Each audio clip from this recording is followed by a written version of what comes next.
Good bloody morning, guys. My name is Ollie, and this summer has been absolutely insane. I've been in the sea as much as I possibly could, and I've been out on the boat any chance I got. I've been spearfishing, snorkeling, and doing plenty of wild camping and cook-ups on secluded beaches all to myself. Over the last few months, I've compiled some of my best moments, from spearfishing, boat rides, to the most amazing close encounters with wildlife in British waters. This is my best of summer 2025. Let's dive in.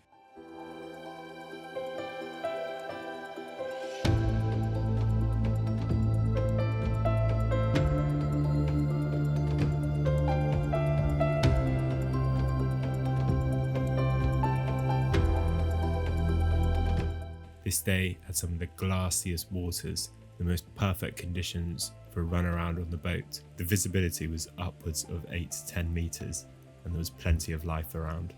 You don't often get days like this in the UK, so when they're here, you've got to make the most of them.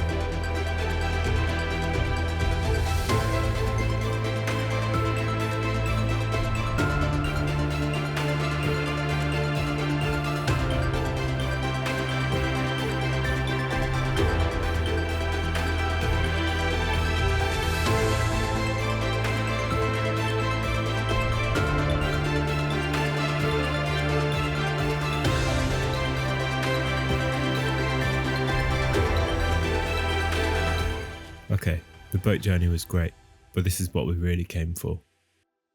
A lot of people seem to think that the sea in the UK is just brown, no visibility, and cold. We've got an entire ecosystem right off our beaches that's full of life, colour, and massive surprises. As you're about to see, what's actually under the waves is absolutely incredible. I was snorkeling directly off a popular beach in Cornwall, looking through the sandbeds and the reefs. The mission was simple. I was on the hunt for a shark. As I was on the surface, at the corner of my eye, something appeared. I stopped moving immediately. This is the UK's native ground shark, a cat shark. It wasn't bothered by me at all, it just drifted right up to the lens. To have such a peaceful moment like this, completely alone with a shark in these waters, this is what I get in the sea for.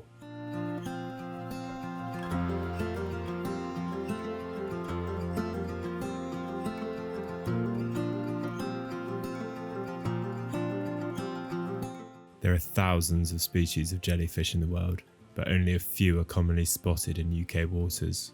Moon jellyfish are the most common jellyfish in the UK and often wash up on our beaches. Blue jellyfish can be colourless when young. As they mature, they develop a striking blue and purple colour. Compass jellyfish are so easy to spot. You can look at the markings, which look just like a compass. This is my favourite jellyfish. I love it so much I've got it tattooed on my arm.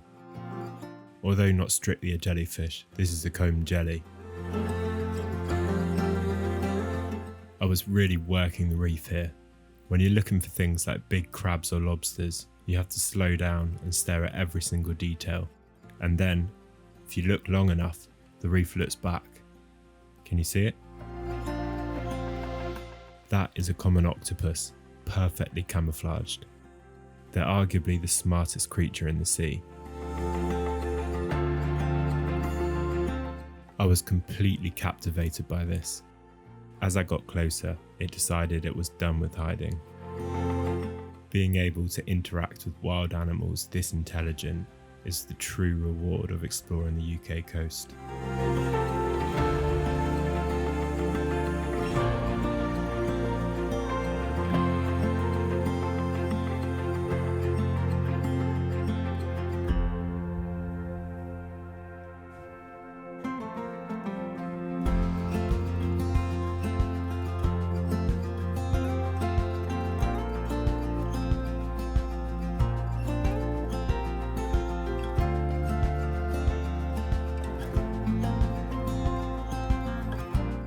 towards the end of summer, we were out on the boat looking for seals. We'd seen a few, but they kept their distance until this one came a lot closer.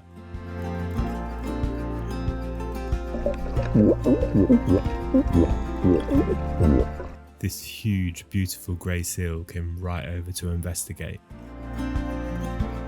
It was so curious and playful, darting away and then coming right back. I could spend all day watching these guys. That close interaction is the absolute best feeling you can get in the water, and a perfect way to cap off the summer.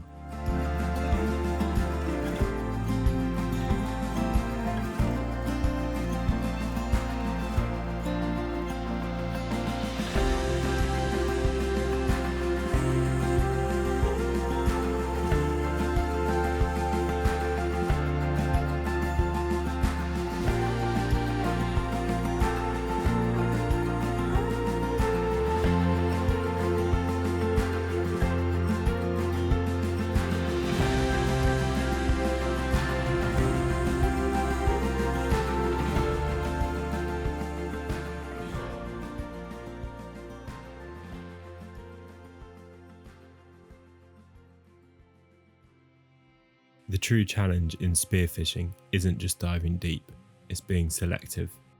You have to hunt and wait for the perfect sized fish. A lot of people don't realise how tough spearfishing can be in the UK. The visibility is often poor, the water is cold, and the fish are incredibly wary. After patiently working the kelp line, I finally spotted the perfect sea bass. There was a school of them, with smaller ones at the front and some larger ones lurking at the back.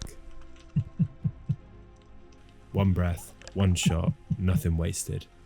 That's a perfect, ethical catch.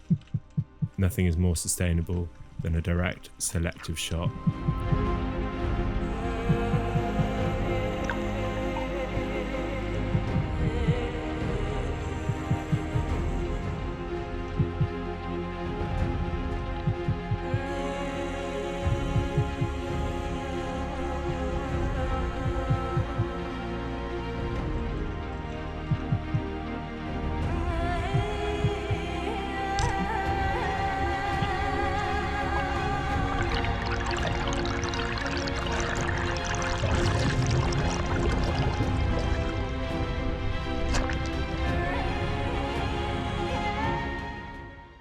Now let's get back to the beach and get this thing on the fire. This is gonna do.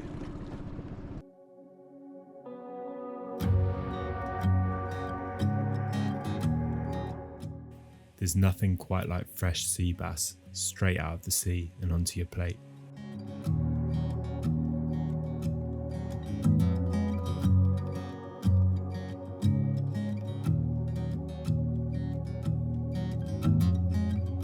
This here, which is just a mixture of flour and some spices and a few herbs and a bit of salt and pepper as well.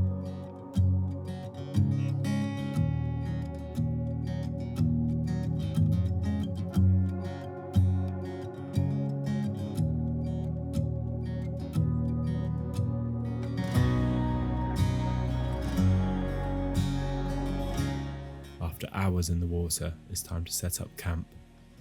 In this situation, it's great having a sib, being able to pull it right up onto the beach above the shoreline.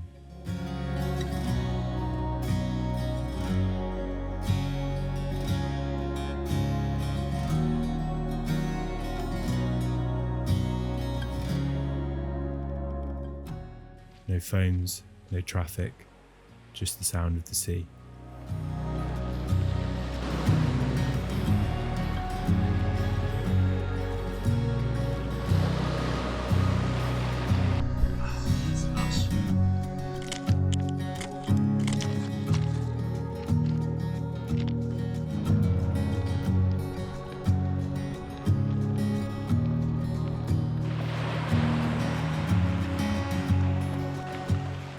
Coffee is always the best way to start a morning after camping.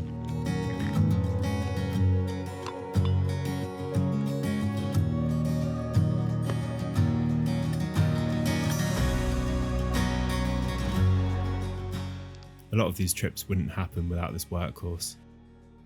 Although a bigger boat is always nicer, having a 4-metre sib like this means I can get into remote places, and it runs really well in shallow water, so I can drive right up to the beach. If anyone wants a full breakdown of the boat setup, let me know in the comments below. What an amazing summer it's been. If you want longer, more in-depth videos, then check out the content on my channel. I've got a couple of big adventures coming soon. Thank you for watching my best moments at sea. I'll see you on the next one.